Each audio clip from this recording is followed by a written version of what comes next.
Hey, I just had a conversation with a friend the other day and we were talking about the awesomeness of kombucha. Like, how many of you super love kombucha? I totally do. Fermented drink that is so good for your gut and just populating those great probiotics. And actually she had gotten sick, maybe food poisoning or something, and she totally fought it back and got her stomach to balance out by drinking a bottle of kombucha. And so something that we all want to have in our icebox like all the time. I'm in my kitchen here and it's a little bit of a mess because I'm working on all these projects. I have one bottle of kombucha in my icebox, and so you can get all kinds of flavors. This one is actually made from green tea. Usually they're made from black tea. But the problem is that these bottles, even on sale, are pretty close to $4 a bottle, if not more. And I don't want to pay that all the time.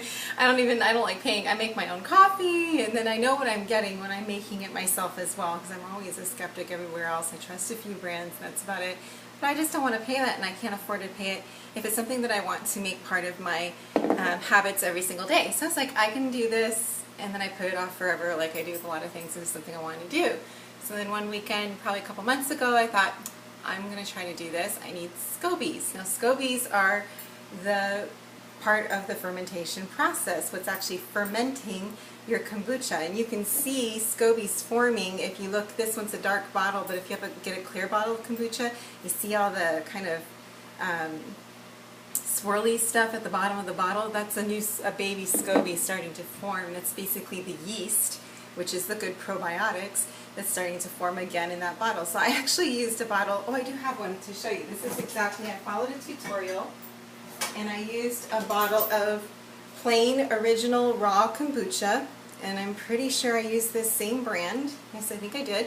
And you can use it to start your scobies, growing your scobies. Now some of you are going, what the heck is a SCOBY?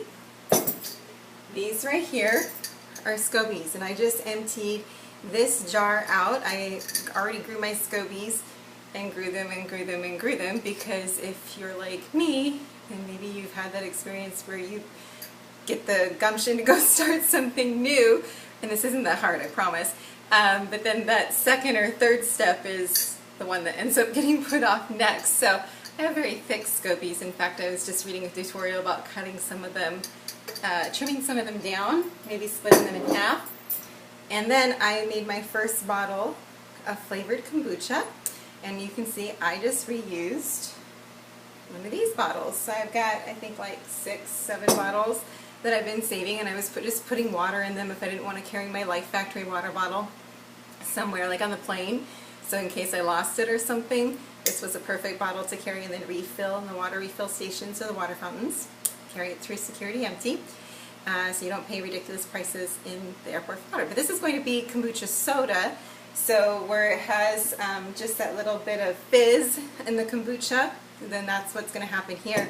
So now I put my kombucha tea in here. This one has some ginger and some lemon, and I'm going to let it sit out for a couple days and keep an eye on it so it doesn't flow up.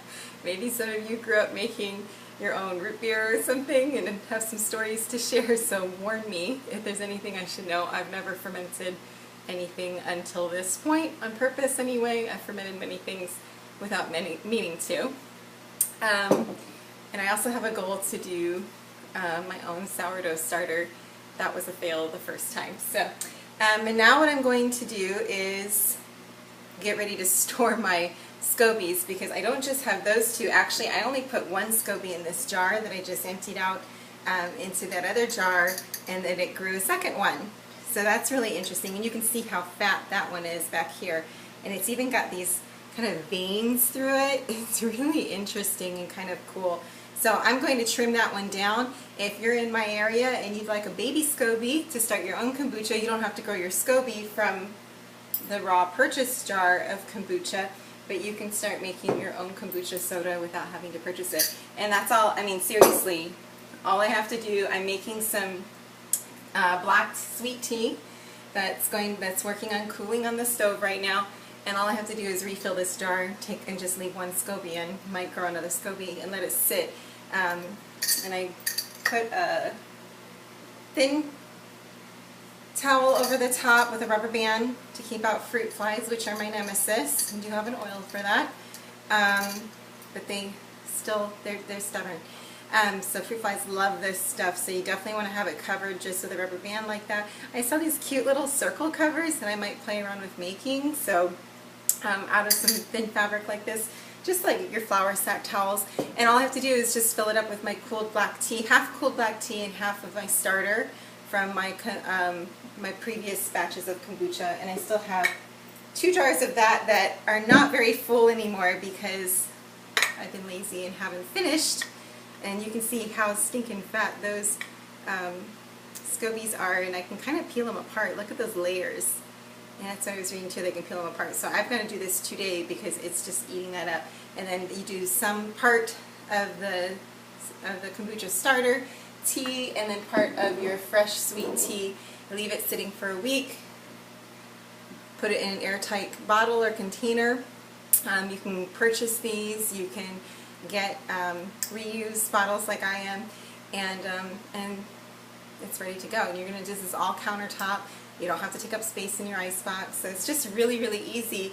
And then I have something to contribute to keeping my gut balanced and healthy, and to kind of fight back on that bad yeast population that really is just our ultimate battle, I think, in our culture and society today.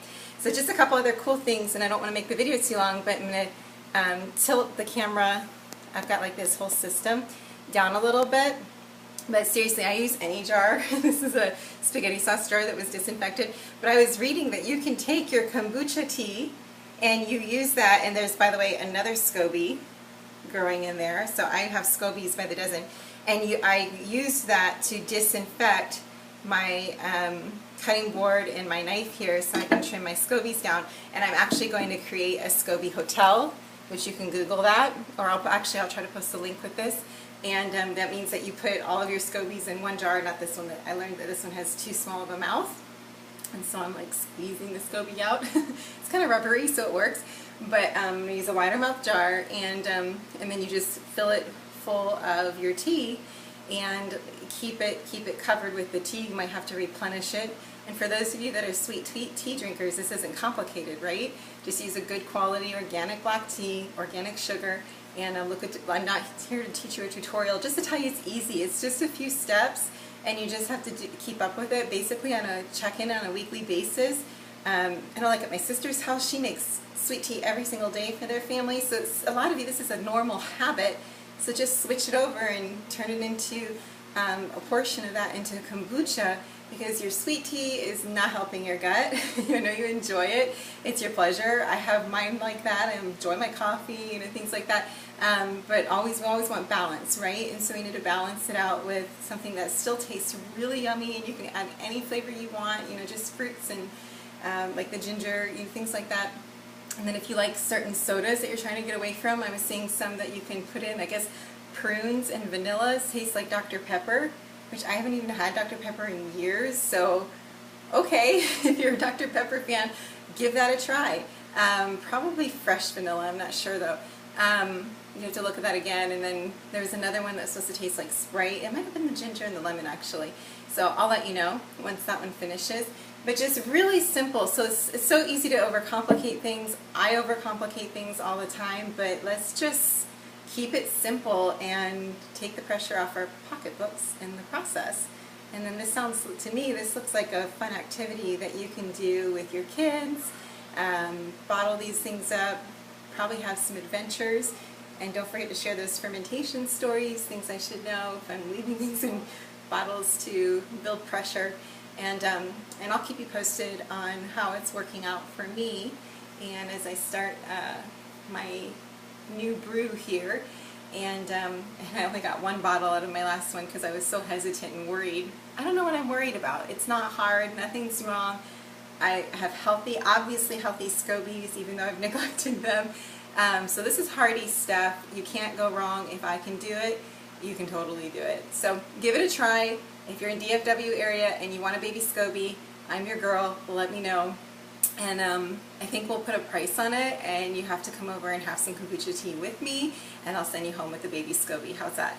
So then we can talk about more fun stuff like this. So keep me posted. Let me know how you do it, or if you've made kombucha before. I will post the tutorials that I've followed or links that I thought were helpful, and let you know so you can pick up from there. And because I'm definitely not trying to reproduce something that somebody else has already done really, really well. So happy yeast brewing.